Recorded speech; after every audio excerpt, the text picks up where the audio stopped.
talk about Sub-Zero Wolf, and let's talk about why you might want to spend $20,000 on a range instead of 3,500. But tell us a little about Sub-Zero Wolf, and then we'll do a little talk about comparing them and why you want to pick one or the other.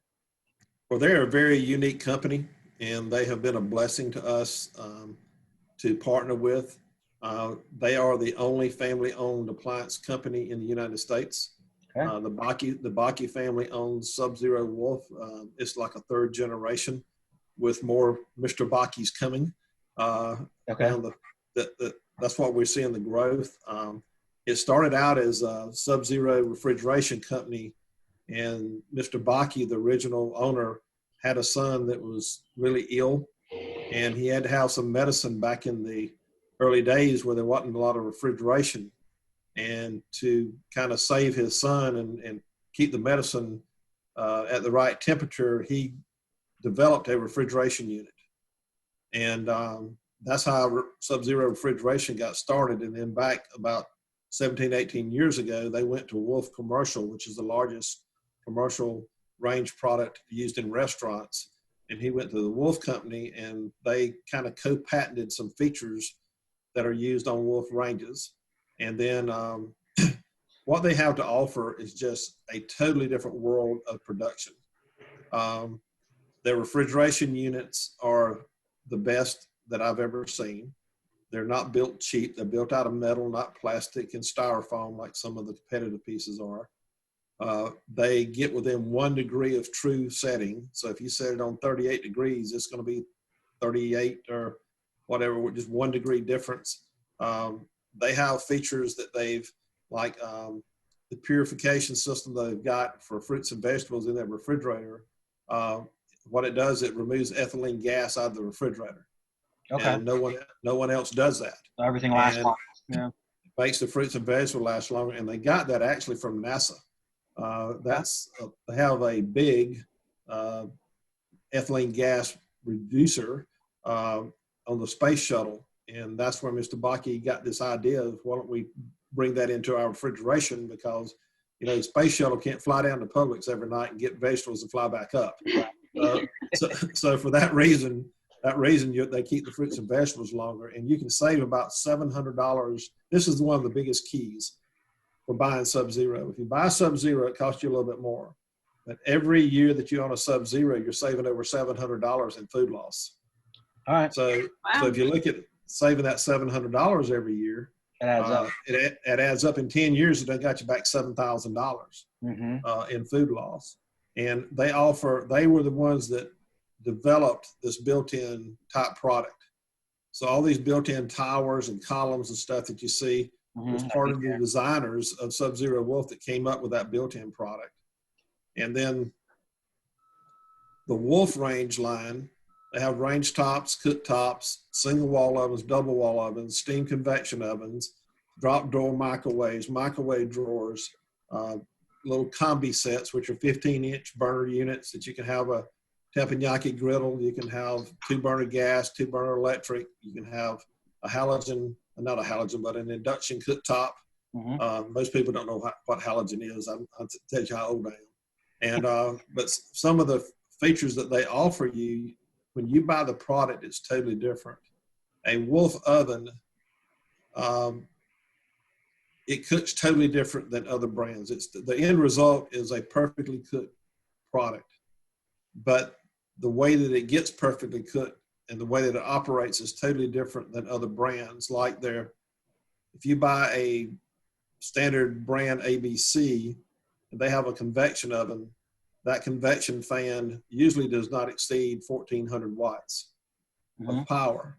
When you buy a Wolf oven in their ranges as well as their wall ovens, it's almost 4,000 watts of power. Oh, wow.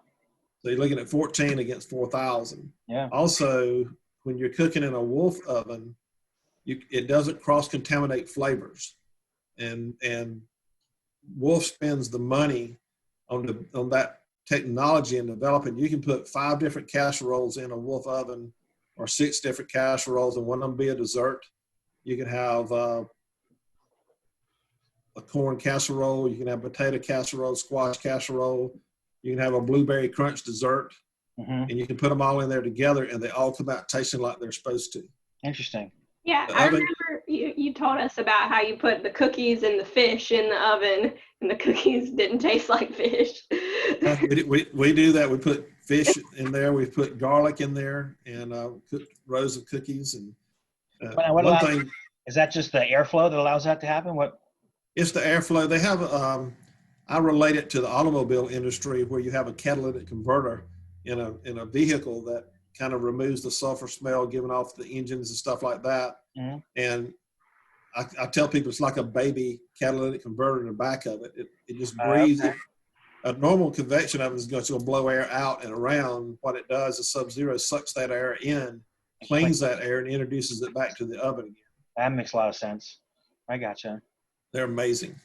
Yeah, they get not only, I mean, the technology behind it is super interesting, and obviously it needs to cook better, but just opening and closing the doors on these things and moving the knobs and dials. Like, I remember opening up some Sub-Zero ranges you've got in that Wolf ranges you've got in the showroom. It feels like you're opening a bank vault almost. Like They're like tank doors. they're solid and heavy and smooth opening, and they're, yeah, you kind of can feel it. Well, you got if you buy a dual fuel range, you get they got hydraulic hinges on the doors, so that's why they're very smooth and they come down easily. The gas ranges are just standard hinges. I got And you. so they build a lot of stuff. And one thing I admire them with, because you don't find this anywhere in the industry, majority of everything that they build and goes down the assembly line, they test it before they put it in the box. So Like they turn it on and cook. they turn up. They got little channels where the gas ranges go down. They spin off like a little spider. It has 5 different directions. A range goes down each one of them. They hook them up. They test them. They make sure everything's right before they put them in the box. Sub-Zeros in their factory, I've been there a number of times. They have a little train track that the refrigerators are sitting on these little carts on wheels, and they roll them into these areas, and they run them for 3 or 4 days and test them and make sure everything works right. And because it's kind of very unique that when it gets to the very end, those things are cold. The freezer's been freezing, the moisture's in the refrigerator. They put this big bag over this refrigerator unit, and it's a vacuum, and it sucks out all the moisture that's inside the refrigerator. So with all the moisture out of it, then they can run it down the assembly line, tape it up, put it in the box, and it doesn't sweat or anything after it's been tested. They've got a lot going for what they do as far as the industry standards. Yeah, that's something I think obviously applies to appliances, but even from our end of things, the cabinetry, what it's hard to see is that quality control does cost money, obviously, and that's what adds expense. But it's hard to see that when you're just looking at the appliance. But companies who commit to that fit, form, and finish, and testing every product before it goes out, so it's right and reliable. I think that's a lot of value behind some of all higher end brands, but obviously Sub-Zero Wolf too. So okay, I think that gives people some idea why you might want to pay quite a bit more money for something. Tell me about warranties. How long can you expect, say, a Sub-Zero fridge to last versus, say like a GE profile fridge or something? Well, most of like the GE profile and the Cafe, as well as all other brands, not just anything to do with GE, but the standard brand product is designed on a 10-year lifespan. Okay. Some are going to last 12 to 15 if they're taking very good care of them. But 10 to 12 years is about the lifespan of most of them. Sub-Zero has one goal. Everything they build has a 25-year lifespan. They build it with that technology in it. They put the parts in it that's going to last that long. Even their refrigeration comes with a 12-year compressor warranty to begin with. You're normally going to have a 2-year warranty on most products. Right now, if you buy a Sub-Zero range product and buy the refrigerator, you have an option of, number one, they'll give you $1,000 rebate back because you bought those two products together. Mm-hmm. They'll give you $1,000 back. You can also, as you know, in the kitchen, that's not the only 2 pieces in the kitchen. So if you buy a Cove Dishwasher, the Cove Dishwasher comes out of the box with a 5-year warranty, parts and labor. It's the best warranty in the appliance industry for a dishwasher. And then the customer may want a warming drawer, microwave drawer, range hood, anything they buy outside of that refrigerator, that range. If they elect not to take the $1,000, which we have had only one person take the $1,000, they warranty everything that you buy that Sub-Zero Wolf up to 6 years. So you're going from 2 years to 6 years for that $1,000 investment. And that's parts and labor. That's parts and labor. And I went ahead months ago and did a research. We supply warranties through our store that's handled by a New Leaf warranty company. And I put a Wolf range that was $10,000, which is their average range. I put the Sub-Zero refrigerator, which is an average range of $10,000 to $11,000. I put those two together, and the warranty cost for 5 years was going to exceed $2,200. And for $1,000, they're going to cover everything for 6 years. 6 years, yeah. So that's a great value. And so arguably, 2 years. Go ahead. So arguably, you would buy two sort of regular refrigerators in the time span you would own one Wolf Sub-Zero, if you want. Yeah, or you probably own 2.5 to 3 refrigerators before you would change out your Sub-Zero. Yeah, and 2.5. I had someone recently in Tallahassee, well known, that we changed out their Sub-Zero refrigerator. It's 45 years old. Wow. That's good. 45 years. She had her handyman make shelves for the inside of the refrigerator because she couldn't buy shelves anymore. Oh my God. She went out and got plastic buckets and stuff. And when we opened the door, there was all kind of containers in there stacked up to hold things. Right. It's almost like a milk carton stack. That's hilarious. But 45 years old, and we took it out, and it was actually, no joke, it was still running and cooling. That's awesome. She just got tired of the gasket being cracked, and she couldn't get another gasket in the little. Yeah, after a while, you start to run out of. They don't make the parts anymore, just like with cars or anything else. It's amazing. Yeah. All right, and then you've been mentioning the Cove dishwasher a couple of times, which I'm a big fan of. It's a little pricey, but it's not crazy pricey. It's about you say it's about a $2,200 dishwasher. But tell us what makes this dishwasher so special. One is the engineering and the technology. I'll be probably low in saying they've probably spent $20 to $30 million developing this dishwasher. It wasn't born overnight. It was over a 10-year investment from the Bakke family into a dishwasher. I know for a fact they have tested probably thousands of these dishwashers in the Wisconsin area, as well as some of the main cities, where they just gave the people a dishwasher to test them. Okay. And anytime they find something that they didn't like or wrong or had a suggestion, the Bakke family would invest back in that feature again. And the dishwasher racks are heavier. In other words, they're beefier. I use that word beefier. The rods are heavier than you'll find on other brand dishwashers. They're more sturdy. Mm-hmm. They have a very unique operating system on the tines. At the very bottom of this picture, where you see the little green spots, those are thumbnail spots on the. Go up one more time to the rack. Right like there. Tabs. Yeah. Those 4 places, as well as up above. You actually can take your finger or a thumb and press on them and move the tines up and down. It moves the whole tray. Oh, the tines. Oh, yeah, gotcha. All right. The little tines are the things that stick up on it. Excuse me, that's the name of the parts that stick up on the dishwasher. You're talking to a man who doesn't actually own a dishwasher in his own home, so I love the technology behind the Cove, but I have very little experience with dishwashers. We will be there tomorrow morning on our normal Thursday delivery. Yeah, that's right. But about to change your life. Yeah. Do you own a washing machine? I do. Okay. I'm going to talk to you pretty soon about a new washer dryer.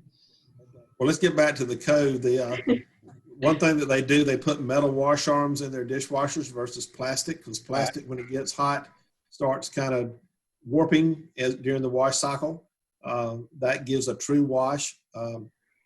They have 2 models. One model is a water softener model, which in our area, Georgia and Florida, we have hard water.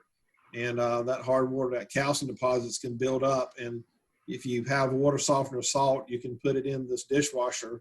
And over a 30, 45-day period, your stuff comes out remarkably sparkly. It does not have any kind of runs in it from the calcium deposits or hard water deposits. Nice. Real clean. They have uniquely designed a third rack, which started out years ago with the Miele Corporation, and that patent ran out. But all the dishwashers now have a third rack, which is that top piece that you see. That And little that's one where there. you put that's where you put your silverware, and you can put any of your spatulas and stuff will fit in there. It's designed that when it's pulled all the way out, you can take the tray of silverware and go over to your silverware drawer in your home and empty it over into it. Okay. Like carrying tray. Yes, they have a light on the inside of the dishwasher, Nice. so you can see on the inside of the dishwasher. It also has the best control panel I've ever seen. They put a lot of money into the control panel. It's a soft touch control. It's lit up. It has an LED light that lights up every word on the top door. This thing is remarkably quiet. You won't hear it run. The only way you know it's on, it's got a little red light that shines on the floor to let you know that it's running, where you won't open it up and get wet. And a lot of the stuff in Cove that went into it is the technology part that you never see. And that's the same way it is with all manufactured products in the appliance business. You don't see what's in the inside, the back part of it. And just something as simple as the toe kick on the bottom is not screwed on like every other dishwasher. It's held on with magnets. Oh, So nice. the technician goes to service it. He just reaches it and grabs it, and it pops off in his hand. Yeah. And snaps it back on. And then they've pre-wired it. They have pre-plumbed it with the water lines, the drain line, the inlet line, the cord is all installed on the dishwasher.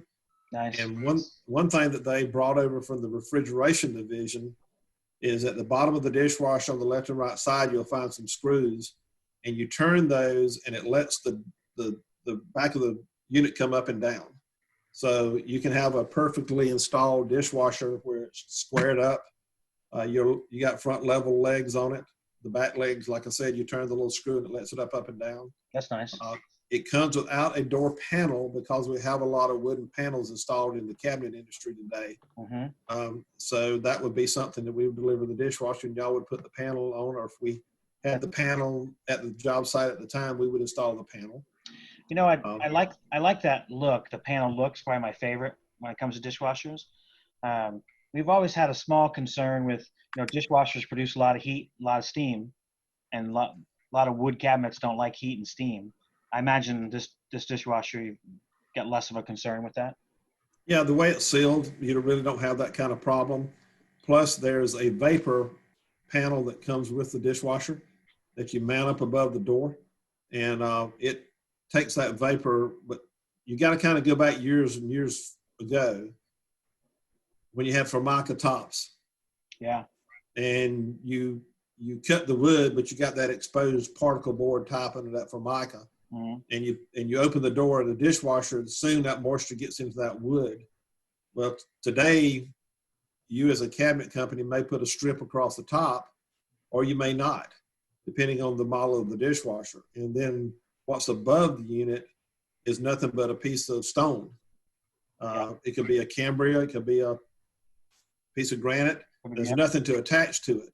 So when that steam comes up now, it doesn't hurt anything because it's hitting that stone. And then you would install the dishwasher from the side rather than from the top. So that things have changed because of the way the cabinet industry has changed. Yeah, it's interesting.